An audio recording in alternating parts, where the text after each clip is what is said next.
नमस्कार, स्वागत है आपका सिटी पोस्ट लाइव में। मैं हूं ऋषि। बिहार की राजनीति में एक बार फिर शराबबंदी कानून चर्चा के केंद्र में आ गया है। इस बार मुद्दा और भी अहम इसलिए बन गया है क्योंकि राज्य में नई सरकार का गठन हो चुका है और मुख्यमंत्री के रूप में सम्राट चौधरी ने जिम्मेदारी संभाल ली है। वहीं राष्ट्रीय लोक मोर्चा यानी आरएलएम के विधायक माधव आनंद ने मुख्यमंत्री सम्राट चौधरी से मुलाकात की है। इस मुलाकात के दौरान उन्होंने अपनी पुरानी मांग को फिर से दोहराया और वह मांग है बिहार में लागू शराबबंदी कानून की विस्तृत समीक्षा। माधव आनंद का कहना है कि बिहार में पिछले करीब 10 सालों से शराबबंदी लागू है, लेकिन अब समय आ गया है कि इस पर गंभीरता से पुनर्विचार किया जाए। उन्होंने साफ तौर पर कहा कि राज्य में अब नशा मुक्ति के लिए जागरूकता अभियान चलना चाहिए, ना कि सिर्फ कड़े प्रतिबंधों पर निर्भर रहा जाए। विधायक माधव आनंद ने यह भी दावा किया कि शराबबंदी की वजह से राज्य को बड़ा राजस्व का नुकसान हो रहा है। उनका कहना है कि अगर बिहार को विकसित राज्य बनाना है तो उसके लिए मजबूत आर्थिक संसाधनों की जरूरत होगी, जो वर्तमान व्यवस्था में संभावित प्रभावित हो रहे हैं। वहीं माधव आनंद ने मुख्यमंत्री सम्राट चौधरी से मुलाकात कर उन्हें नई जिम्मेदारी के लिए बधाई भी दी। उन्होंने मीडिया से बात में कहा कि हमने अपनी बात सरकार के सामने रख दी है, अब फैसला सरकार को जनहित को देखते हुए लेना है। क्या कुछ कहते हैं, सुन लीजिए।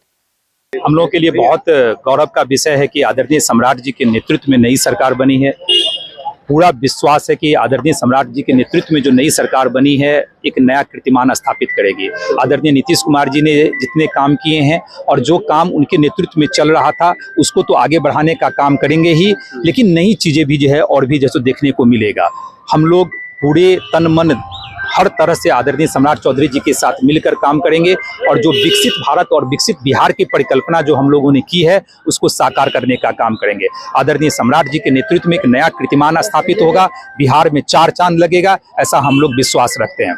जहां तक आपने शराबबंदी की बात की, जितनी बातें शराबबंदी के बारे में मुझे बोलना था, आपको याद होगा कि सदन के जब सत्र चल रहा था उस समय मैंने आदरणीय मुख्यमंत्री जी के समक्ष, उस समय मुख्यमंत्री श्री नीतीश कुमार जी थे, मैंने गंभीरता से उतनी ही शालीनता से पूरे कॉन्फिडेंस के साथ मैंने कहा था कि सर अब वह वक्त आ गया है, इसकी विस्तृत समीक्षा होनी चाहिए।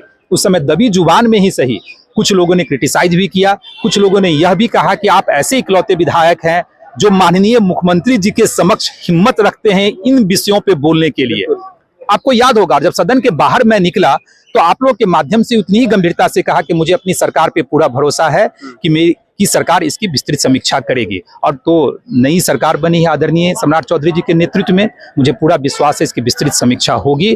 कोई भी कानून जीवन भर नहीं होता है, उसका टाइम फ्रेम होता है। 10 साल हो गए, लंबा जितना काम हम लोग को अवेयरनेस पे करना था, लोग अवेयर हो चुके हैं, उसको अवेयरनेस को और आगे बढ़ाने की आवश्यकता है। मुझे व्यक्तिगत रूप से लगता है कि कानून की कोई आवश्यकता अब नहीं है। बिहार जैसे लैंडलॉक स्टेट में आपने 10 वर्षों तक रखा शराबबंदी, ऐतिहासिक फैसला, मैं सैल्यूट करता हूं आदरणीय नीतीश कुमार जी को, लेकिन कोई कानून जीवन भर नहीं रहता है। अब इसकी विस्तृत समीक्षा होनी चाहिए क्योंकि आपको राजस्व की भी आवश्यकता है। आपका राजस्व माइग्रेट हो रहा है, यूपी में जा रहा है, झारखंड में जा रहा है, वेस्ट बंगाल में जा रहा है, बगल के पड़ोसी देश नेपाल में जा रहा है, तो आपको राजस्व भी चाहिए एक विकास के लिए। केंद्र सरकार पे डिपेंडेंसी भी अपने आप कम रखनी है। तो उन सारे चीजों को रखते हुए, और लोग वेल एजुकेटेड हो भी चुके हैं, लोगों में और अवेयरनेस पे हम लोग काम करेंगे। लेकिन यह सरकार को फैसला लेना है क्योंकि नीतिगत फैसला है, जनहित से जुड़ा हुआ मामला है। सरकार इस पे गंभीर है और मुझे लगता है बहुत जल्दी ही सरकार इस पे जो है गंभीरता से विचार करके आगे का निर्णय लेने का। गौर करने वाली बात यह है कि बिहार में शराबबंदी कानून लागू होने के बाद से ही इस पर लगातार राजनीति होती रही है। कभी सत्ता पक्ष इसके समर्थन में खड़ा दिखा है तो कभी विपक्ष ने इसके खिलाफ सवाल उठाए हैं। अब जब नई सरकार सत्ता में आई है तो क्या शराबबंदी नीति की समीक्षा होगी? क्या सरकार किसी बड़े बदलाव की तरफ जाएगी या फिर यह कानून पहले की तरह ही जारी रहेगा? फिलहाल आरएलएम विधायक की इस मांग ने एक बार फिर बिहार की राजनीति में नई बहस को जन्म दे दिया है और सभी की नज़रें अब सरकार के अगले कदम पर टिकी है। फिलहाल के लिए इतना ही। बने रहिए सिटी पोस्ट लाइव के साथ। मैं हूं ऋषि, धन्यवाद।